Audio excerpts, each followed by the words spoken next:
ಯಾವುದೇ ಕಾರಣಕ್ಕೂ ರಾಮಲಿಂಗಾರೆಡ್ಡಿ ರಾಜೀನಾಮೆ ಅಂಗೀಕರಿಸಲ್ಲ ಅಂತ ಮುಖ್ಯಮಂತ್ರಿ ಡಿಕೆ ಶಿವಕುಮಾರ್ ಸ್ಪಷ್ಟಪಡಿಸಿದ್ದಾರೆ. ರಾಮಲಿಂಗಾರೆಡ್ಡಿ ಅವರನ್ನ ಭೇಟಿಯಾಗಿ ಮಾತನಾಡಿದ್ದೇನೆ.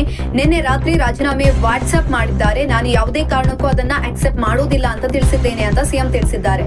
ಇನ್ನು ಇತ್ತ ಕೆಪಿಸಿಸಿ ಅಧ್ಯಕ್ಷ ಬಿಕೆ ಹರಿಪ್ರಸಾದ್ ಅವರನ್ನ ಭೇಟಿ ಮಾಡಿ ರಾಮಲಿಂಗಾರೆಡ್ಡಿ ಮಾತನಾಡಿದ್ದಾರೆ. ಈ ಕುರಿತು ಪ್ರತಿಕ್ರಿಯಿಸಿರುವ ಹರಿಪ್ರಸಾದ್, ಗಂಭೀರವಾದ ಸಮಸ್ಯೆ ಏನಿಲ್ಲ, ಸಂವಹನದ ಕೊರತೆಯಾಗಿ ಮಿಸ್ಅಂಡರ್ಸ್ಟ್ಯಾಂಡಿಂಗ್ ಆಗಿದೆ ಅಂತ ತಿಳಿಸಿದ್ದಾರೆ. ಇನ್ನು ರಾಜ್ಯದ ಮುಖ್ಯಮಂತ್ರಿಯಾಗಿ ಜೂನ್ 3ರಂದು ಡಿಕೆ ಶಿವಕುಮಾರ್ ಪ್ರಮಾಣ ವಚನ ಸ್ವೀಕರಿಸಿದರು. ಇವರ ಜೊತೆಗೆ ರಾಮಲಿಂಗಾರೆಡ್ಡಿ ಸೇರಿದಂತೆ 13 ಶಾಸಕರು ಸಚಿವರಾಗಿ ಪ್ರಮಾಣ ವಚನವನ್ನ ಸ್ವೀಕರಿಸಿದ್ರು.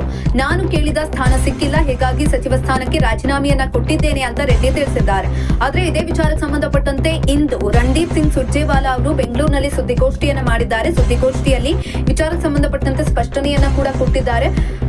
ರಾಮಲಿಂಗಾರೆಡ್ಡಿ ಅವರು ರಾಜೀನಾಮೆಯನ್ನ ವಾಪಸ್ ಪಡೆದುಕೊಂಡಿದ್ದಾರೆ ಅಂತ ಹೇಳಿದ್ದಾರೆ. ಆದ್ರೆ ಖಾತೆ ಬದಲಾವಣೆ ವಿಚಾರಕ್ಕೆ ಸಂಬಂಧಪಟ್ಟಂತೆ ಯಾವುದೇ ರೀತಿಯಾದಂತಹ ಕ್ಲಾರಿಟಿಯನ್ನ ಕೊಟ್ಟಿಲ್ಲ.